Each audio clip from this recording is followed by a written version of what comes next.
And welcome back. Today we're gonna go super wide with the Fuji 10-24 that you see over here and the Tamron 11-20 that you see over here. Now, I've reviewed both lenses, so go check in the description my separate videos for these lenses. Those I was pretty detailed in their strengths, their weaknesses, and all of that. The intent of this video is to just compare them and help you decide which one works best for you. We're gonna, of course, discuss about their weaknesses and their strengths, but not as in detail as I did in their separate review. Now, let me remind you that as usual, this video is sponsored by myself as I purchased both lenses, and at the end of the video, I will tell you which one I will keep and why. So, without any further ado, let's go talk about these lenses.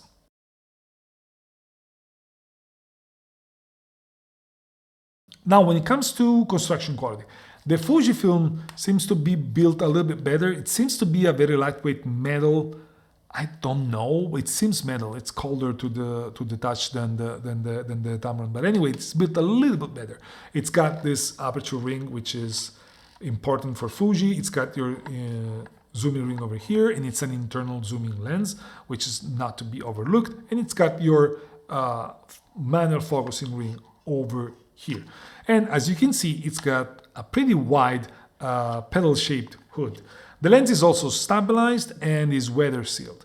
It weighs slightly less than 400 grams. And it's really good when it comes to construction. The front element is 72 millimeters. On the other hand, the Tamron is made of plastic, but very high quality plastic. It's got no aperture ring, it's got no stabilizer, and it's got your zooming ring over here. And as you can see, the lens extends just a little bit while zooming. And funny enough, it extends as you go wider. So when you store the lens in your backpack, it's gonna be stored at 20. And if you gotta go wide, you're gonna need to extend the lens. Weird, but sometimes it happens. The hood is a little bit smaller and less intrusive than the 10-24, and the front element is 67 millimeters compared to 72. The lens is weather sealed as well. I will never compare how good they're weather sealed because again, I purchased them and I don't want to destroy them. So let's just take it that they're both weather sealed and move forward with that. So in conclusion, from a build quality standpoint, the Fuji is built a little bit better.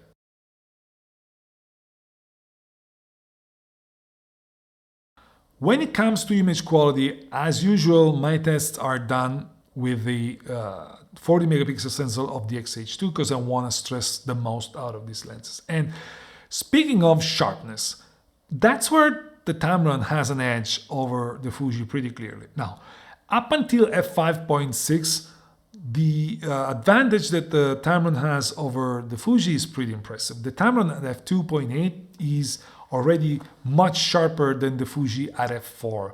And as you stop down, the lens is already so good at f2.8 that you don't gain that much. You gain a little bit more corner sharpness, but they're already great already at f2.8.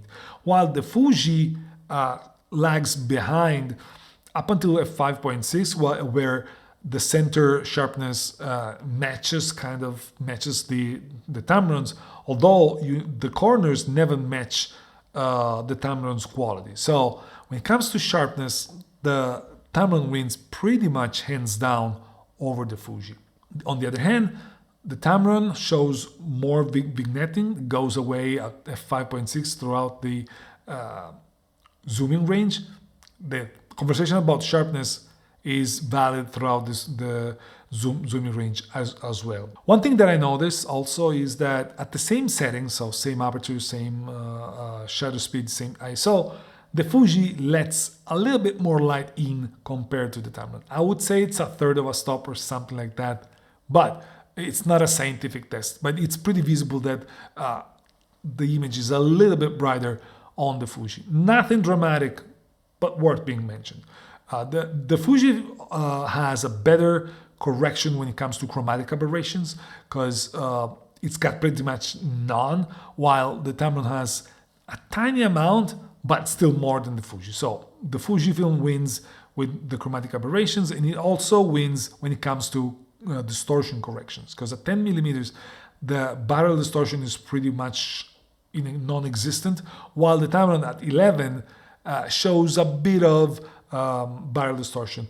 Not dramatic, but something. So it's, when it comes to distortions, the Fujifilm wins. When it comes to flare and ghostings, two lenses are pretty similar. The Tamron keeps a little bit more contrast. It's already a more contrasty lens in general, and it maintains a little bit more contrast when the flare starts to get into the image.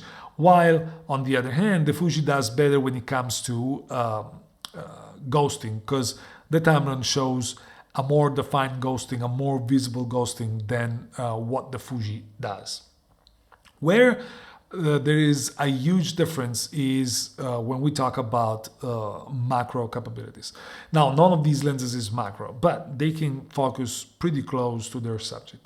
The issue is that the Tamron gets so close to the subject that, in these scenes that you're seeing right now, I had to raise the exposure, which was the same set that's the same as the Fuji, just because the lens was so close to the subject that it was pretty much eating the light and not allowing the light to hit the subject. So it's that close. You can pretty much focus at this distance over here. I don't know, like you focus like this, which is impressive. It's impressive. Now, as I mentioned in the review of the Tamron, when you focus at minimum focusing distance, you have a little bit of a haziness at f2.8. But starting from f4, things are great. The Fuji, on the other hand, is already shows its sharpness starting at f4. The advantage of the Tamron, anyways, is that since it's great already at f4 and it gets so much closer to the subject, it wins hands down when it comes to shooting close-ups, and it gives you a little bit more creativity, if you want, in doing stuff like that. Also, being f2.8 and being able to focus closer, it gives you more chances to play with the bokeh. Speaking of bokeh, none of them are dreamy, but and speaking of bokeh in super wide-angle lenses, it's kind of laughable, but the Tamron shows a bit more pleasing bokeh, and the fact that the focus is closer allows you to play with it a little bit more. So all in all, the Fuji wins categories that are important but are not as glamorous as those that the Tamron wins. So for some, this is a clear win for the Tamron. For others, it's a slight win for the Fuji because they value more some of those aspects that others don't consider, because many of us focus on sharpness, the bokeh, all of the things that the Tamron does better. But those things where the Fuji does better are not to be overlooked at all.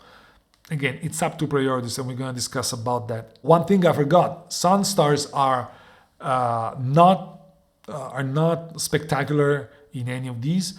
But the Fuji does a little bit better. It's a little bit more defined, while the Tamron is a little bit less defined and a little bit less pleasing. If that's your thing, the Fuji is a better choice.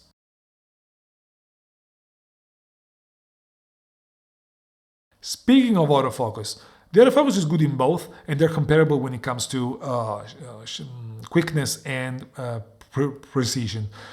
It's also worth being mentioned that the autofocus in super wide-angle lenses is not that big of a topic.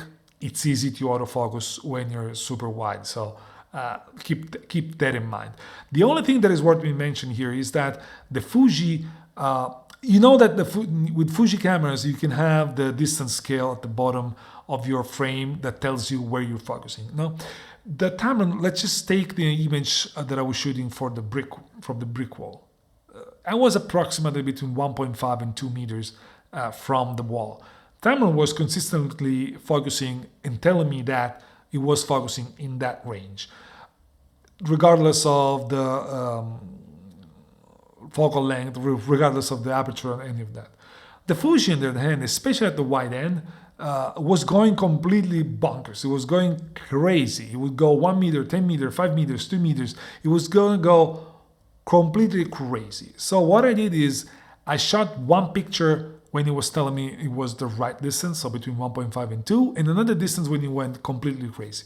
And the difference is that there was no difference. So it was focusing correctly, it was just communicating the wrong focusing distance to the camera. I don't know what that is, but it's worth being mentioned, because at first it can scare you, because you keep watching that thing moving back and forth and you say, what the hell is it doing? It's clear, it's there. Why is it going back and forth like crazy? So keep that in mind. It doesn't affect the photo, but it affects your mental health for sure.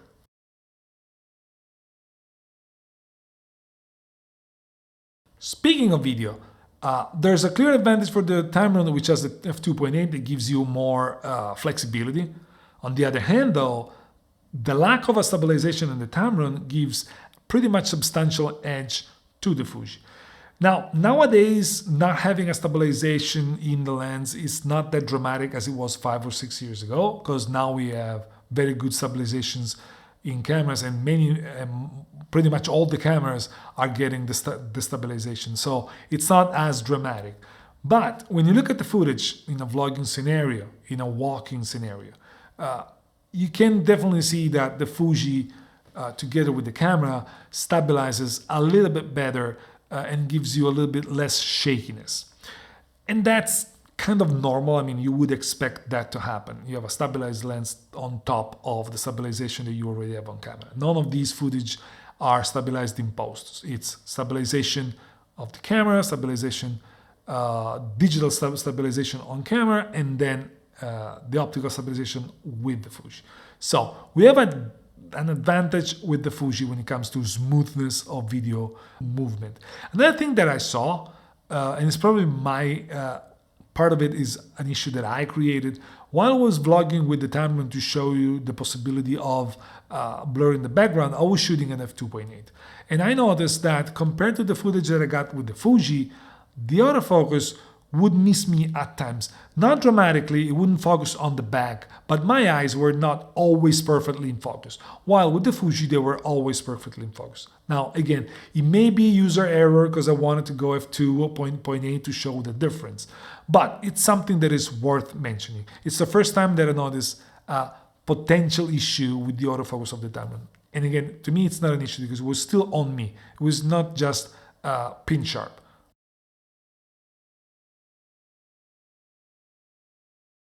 So in conclusions, both lenses that you see over here are really, really good. And it all comes down to our preferences. Each one of us has different needs, different preferences, different things they make that we need to match to get our job done. And the choice between the two is pretty simple. If you're considering weight, wider aperture, sharpness, close-up capabilities, and price, the Tamron is your lens.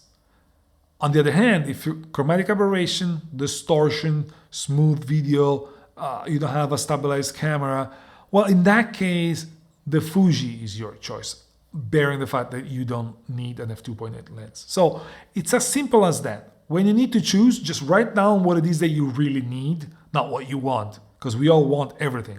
What you really need, put it down in the list, and then you pick and choose, and you're not going to be disappointed. They're both great lenses, and so your choice is a lot easier when you know that you're not going to get wrong with any of them. Now, price is a factor, but it's not a huge factor because right now there's $100 difference. The Fuji is $999 if I'm not wrong, and the Tamron is $899. And so $100 is not that much of a difference, although it is a difference. And with $100 less, you get an f2.8 lens over an f4, which is not to be overlooked. But in general, it's not that much. However, when the Tamron's price is going to go down, which it will sooner or later, at that point, you're talking about $200, $250, maybe $300 difference. And in that case, it's hard to justify spending more for an f4 lens over a very good f2.8 lens. That's, again, it's up to you, it's up to what you really need. But keep that in mind. For me, my choice is the Tamron because it allows me to condensate my wide-angle options into one lens. Because right now I have the Fuji and I have the Viltrox 13 to f1.4. By keeping the Tamron, I can sell both because the moments where I really needed the Viltrox, the f1.4 and the Viltrox, I can count them in the finger of one hand. And so it's not worth having two lenses and having to think about which one I want. But that's me. For someone else, it can be a much better choice to have the f4 and the Viltrox. Again, it's up to what we need.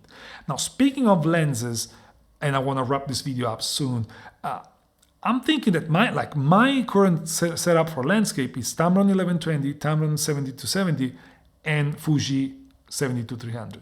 That means two Tamron lenses and one Fuji lens.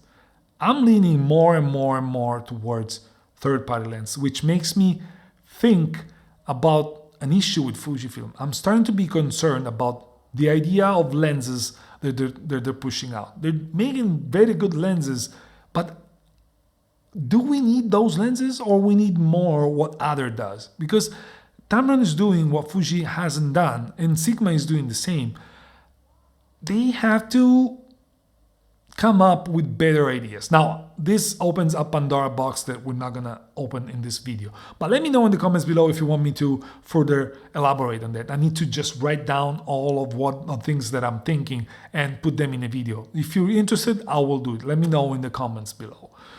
I think that for today, that's it. I said even way more than I wanted to say. I will ask you as usual to leave me a like, subscribe to the channel if you haven't, and let me know in the comments what you think. Ciao, and I'll see you in the next one. Bye-bye.